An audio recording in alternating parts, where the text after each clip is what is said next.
Telugu digital media network లో political కేటగిరీలో number 1 కేవలం 72 గంటల్లో 1,50,00,000 వ్యూస్ పైగా పాపులర్ టీవీ నెట్వర్క్. నమస్కారం అండి. మీ పేరు? నమస్కారం అండి. నా పేరు రాళ్ళపల్లి లక్ష్మి. మేడం, మరి ఇప్పుడు జగన్ గారు జనాల్లోకి వస్తున్నారు. మరి ఇంతవరకు అంటే అప్పుడెప్పుడో పాదయాత్రలో జనాల్లో తిరిగారు జగన్ గారు. మళ్ళీ ఇప్పుడు బస్సు యాత్రతోటి మళ్ళీ వస్తున్నారండి. మరి ఇంతవరకు టీడీపీ వాళ్ళు అయితే ఏంటి, ఈ జగన్ బటన్ నొక్కే సీఎంఏ తప్ప ప్రజల్లోకి వచ్చే సీఎం కాదు అని చెప్పేసి అని అన్నారు. మరి ఇప్పుడు ప్రజల్లోకి వస్తున్నారు, దీన్ని ఎలా చూడొచ్చండి? ఏమండి, జగన్ గారి గురించి మాట్లాడటమే వాళ్ళు పెట్టుకున్న ప్రధాన లక్ష్యం అన్నమాట. వాళ్ళకి అభివృద్ధి చేయటం అన్నది చేత కాదు. చేసే మనుషులను చూస్తే వాళ్ళు సహించలేరు. ఇప్పుడు ఎప్పుడో పాదయాత్ర చేసి ఇప్పుడు జనాల్లోకి వచ్చారని అంటున్నారు. గత ప్రభుత్వంలో ఏ ఒక్క నాయకుడు ప్రజల దగ్గరికి వెళ్ళి ప్రజా సమస్యలు తెలుసుకున్న నాయకుడు ఎవరైనా ఉన్నారండి? వాళ్ళ అపాయింట్మెంట్ కావాలంటే 2 రోజుల ముందు వాళ్ళ పిఏని కానీ వాళ్ళకి తెలిసిన వాళ్ళు కానీ వాళ్ళని అడిగి అప్పుడు అపాయింట్మెంట్ ఇచ్చేవాళ్ళు. మా ప్రభుత్వంలో వచ్చిన తర్వాత ప్రతి నాయకుడు, ఆయన ఏ స్టేజ్ అయినా అవనివ్వండి, ఎంపీ గారితో సహా ఎమ్మెల్యే ఎవరైనా సరే, ప్రతి ఇంటి గడప వాళ్ళు ఎక్కిన వాళ్ళే. ఎవరినైనా అడగమని చెప్పండి, ఈ నాయకుడు మీకు తెలుసమ్మంటే అదేంటమ్మా ప్రతిరోజు మాతో ఉండే వ్యక్తే కదా అని అడుగుతారు. అంటే అటువంటి పరిపాలన ఇచ్చిన వ్యక్తి జగన్మోహన్ రెడ్డి గారు. ఆయన్ని పట్టుకొని ప్రజల్లో లేరు అని చెప్పడానికి వాళ్ళ కలల్లో ఉన్నట్టున్నారు. కాస్త లెగిస్తే తెలుస్తుంది అన్నమాట. ఈరోజు బస్సు యాత్ర చూస్తే చాలు, ఆ జనసంద్రాన్ని చూస్తే ఈ పాటికే ప్రతిపక్షాలకు ఉచ్చబడిపోయి ఉంటుంది. ఆ మాట నేను అనకూడదు కానీ దాన్ని బట్టి ఆయన ఎక్కడ గెలిచేస్తారా అని చెప్పేసి ముందు దీంతో భయంతో ఉన్నారు వాళ్ళు. ఎంతమంది కూటమి దేనికండి? అంటే ఒక రాక్షసుని గద్దెదించాలంటే కూటమి అవసరం అని చెప్పేసి అంటున్నారు కదండి. పవన్ కళ్యాణ్ గారు అయితే ఏంటి, చంద్రబాబు నాయుడు గారు అయితే, నారా లోకేష్ గారు అయితే ఏంటి, ఇంకా ఈవిడ పురంధేశ్వరి గారు అయితే ఏంటి, రాక్షసుని గద్దెదించాలంటే అవసరం కూటమి, మహాకూటమి కావాలని చెప్పేసి అంటున్నారు కదండి. ఎవరండి ఇక్కడ రాక్షసులు? జగన్మోహన్ రెడ్డి గారు.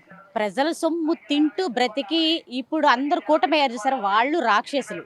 వాళ్ళు వచ్చి జగన్మోహన్ రెడ్డి గారిని మాట్లాడతారా? ఏ ఒక్కరి దగ్గరికైనా వెళ్ళి జగన్మోహన్ రెడ్డి గారు అమ్మ ఇట్లా ప్రతిపక్షం వాళ్ళు రాక్షసుడు అంటున్నారని అన్నారనుకోండి, అన్నోళ్ళకి చెప్పు తీసుకుంది అంటారన్నమాట. అంత దీంట్లో ఉన్నారు ప్రజలు. వీళ్ళంటే సరిపోదు కదా. అంటే ఇప్పుడు బాగా ఫేమస్ అయిన దేవుణ్ణి చూసారనుకోండి, ఏం చేస్తారు? ఆ విగ్రహాలు పడగొట్టడమో లేకపోతే ఆ గుళ్ళని చెడగొట్టడమో చూస్తారు కదా, అట్లా చేస్తున్నారు అన్నమాట వీళ్ళు. మరి అంతేకాకుండా ఈ 4.5 ఏళ్లలో వాలంటరీ వ్యవస్థ ఇంటికి వచ్చి ఫెన్షన్ ఇచ్చేదండి.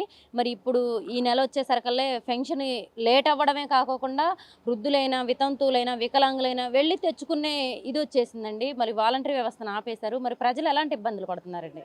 ఏమండి, జగన్మోహన్ రెడ్డి గారు చేసిన పథకాలలో వాలంటరీ వ్యవస్థ చాలా ముఖ్యమైన వ్యవస్థ.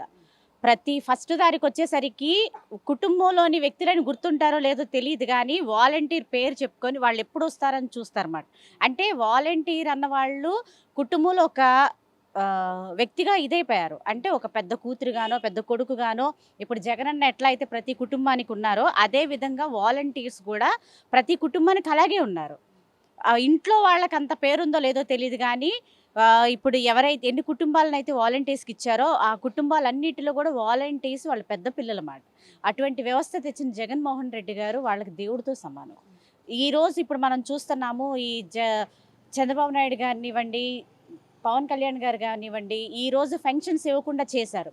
ఈరోజు ఎంతమంది వృద్ధులు కానివ్వండి, ఫెన్షన్ తీసుకున్న ప్రతి ఒక్కరు కూడా ఎంత అవస్థలు పాలవుతున్నారు. ఈరోజు వాళ్ళు సచివాలయం దగ్గరికి వెళ్ళిపోయి మంచినీళ్ళు లేక ఎంత బాధలు పడుతున్నారు. వాళ్ళని అడగండి చెప్తారు. మమ్మల్ని దాకా కూడా అవసరం లేదు. పిచ్చబూతులు తిడుతున్నారు వాళ్ళనైతే. అది మరి అంతేకాకుండా చంద్రబాబు నాయుడు గారు మొన్న విడుదల రజనీ గారి గురించి మాట్లాడారండి ఒక సభలో. ఆవిడని మళ్ళీ సైబరాబాద్లో మొక్కలాగే మళ్ళీ వెనక్కి వచ్చేసిద్ది అని చెప్పేసి అని అన్నారండి. దాన్ని ఎలా చూడొచ్చండి? ఒక మహిళను పట్టుకొని, ఆయన మహిళలకి ఎంతో గౌరవం ఇస్తారు, మరి విడుదల రజనీ గారిని అలా వ్యాఖ్యానించారు ఆయన. ఏమంటే, ముందు మహిళల విలువ తెలిస్తే వాళ్ళ గురించి మాట్లాడచ్చు. ముందు వాళ్ళ ఇంట్లో వాళ్ళకే వీళ్ళు విలువ ఇవ్వరు, ఇంకా బయట వాళ్ళకి ఏమి ఇస్తారండి? ఒక ఆడపిల్ల వాళ్ళంటే వాళ్ళు ఎట్లాంటి వాళ్ళనైనా సరే గౌరవించే మన భారతదేశంలో ఉన్నాం మనం. కానీ ఏదో నేను 14 సంవత్సరాలు సీఎం అని చేశానని అంటున్నాడు, ఆడవాళ్ళకి నేను పసుపు కుంకుమ ఇచ్చానంటున్నాడు, ఈ పథకాలు ఇచ్చానంటున్నాడు. ముందు ఆడదాన్ని గౌరవించడం నేర్చుకుంటే మాకు పథకాలు ఇచ్చినతో సమానం అన్నమాట. అర్థమైందండి? ఆమె ఒక గౌరవమైన ప్రధానమైన స్థానంలో ఉన్నారు. అటువంటి వ్యక్తిని మీరు నోటికి వచ్చినట్టు మాట్లాడుతున్నారని అంటే ముందు మీకు విలువలు తెలియదు. ఆ విలువలు తెలుసుకున్న తర్వాత ఆడవాళ్ళ గురించి కానివ్వండి, ఇంకెవరి గురించైనా మాట్లాడే అధికారం మీకు వస్తుంది. మరి అంతేకాకుండా చంద్రబాబు నాయుడు గారు ఆడవాళ్ళని అమ్మ ఈసారి మీ భర్తలకి అన్నం పెట్టొద్దు, ఈసారి చంద్రబాబు నాయుడు గారికి టీడీపీకి ఓటేస్తేనే ఇళ్లలో అన్నం పెట్టండి అని చెప్పేసి కూడా అని అన్నారండి. ఇవన్నీ ప్రజలు ఎలా చూడొచ్చండి? మొన్నటిదాకా అదేంటి చంద్రబాబు నాయుడు ఒక తాయెత్తు తీసుకొని ఇంట్లో పెట్టి పూజ చేసి అది ఇంట్లో కట్టుకోమని చెప్పాడు. ఇప్పుడేమో భర్తలకు అన్నం పెట్టొద్దు అంటున్నాడు, కుటుంబాన్ని చూడొద్దు అంటున్నాడు. ఇలాంటి వ్యక్తిని మళ్ళీ ప్రజలు కానీ గుడ్డిగా నమ్మితే మాత్రం ప్రతి కుటుంబం బయటకి వచ్చి బయట పడిపోతారు ఇంకంతే. ఎందుకంటే మూర్ఖుల్ని నమ్మితే ఏముంటుందండి. ఇప్పుడు నేను అధికారంలోకి వస్తే ఇది ఇస్తా అది ఇస్తానంటున్నారు. ఆల్రెడీ మా జగనన్న అన్ని ఇచ్చేశారు. ఇచ్చిన మనిషి కావాలా, ఇస్తానని చెప్పే పుకార్లుగా ఈ వ్యక్తులు కావాలా? మాకు అవసరమే లేదు. ప్రజలు అంత నమ్మే వ్యక్తులే కాదు, ప్రతి ఒక్కరికి తెలుసు. మొన్న ఈ పెన్షన్లకే ఇంకా జగనన్న అంటే ఏంటి, వాలంటీర్ వ్యవస్థ అంటే ఏంటి, జగన్ గారు మాకెంత మేలు చేశారని ప్రతి ఒక్కరు తెలుసుకున్నారు. మరి లోకేష్ గారు కూడా ఈసారి కనుక మన ప్రభుత్వం వస్తే మేము అనుకున్న వాళ్ళకే పెన్షన్లు ఇస్తాం, మేము అనుకున్న వాళ్ళకే పథకాలు ఇస్తాము అని చెప్పేసి అని అంటున్నారండి. మరి ప్రజలు ఇవన్నీ గమనిస్తూ ఉంటారంటారా? ప్రజలు ప్రతీదీ గమనిస్తారండి. ఇప్పుడు వాళ్ళు అంత పబ్లిక్గా వచ్చి రౌడీయిజంగా మాకు ఓటు వేయండి, మాకు నచ్చిన వాళ్ళకే చేస్తున్నాం అంత పబ్లిక్గా చెప్తున్నారు కదా. కానీ మా జగనన్న కులం చూడాల, మతం చూడాల, ప్రతి ఒక్కరికి కూడా అర్హులైన ప్రతి ఒక్కరికి కూడా, అది ఏ పార్టీ అన్నది కూడా చూడాల, ప్రతి ఒక్కరికి ఇచ్చారు. ఈయన గొప్ప, లేకపోతే మేము అధికారంలోకి వస్తే మాకు నచ్చిన వాళ్ళకి ఇస్తాము ఏంటి, వాలంటీర్లని మా చెప్పు చేతుల్లో ఉంచుకుంటాము అది ఇదని చెప్తున్నారు. వీళ్ళిదా? ప్రజలకు ప్రతి ఒక్కటి తెలుసండి.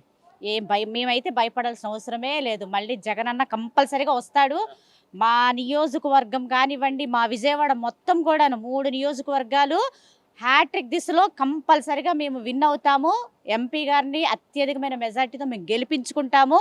ఈ తెలుగుదేశం పార్టీ వాళ్ళు ఎక్కడి నుంచి అయితే వచ్చారో మళ్ళీ అక్కడికి బ్యాగులు సర్దుకుని వెళ్ళిపోవడం కన్ఫర్మ్.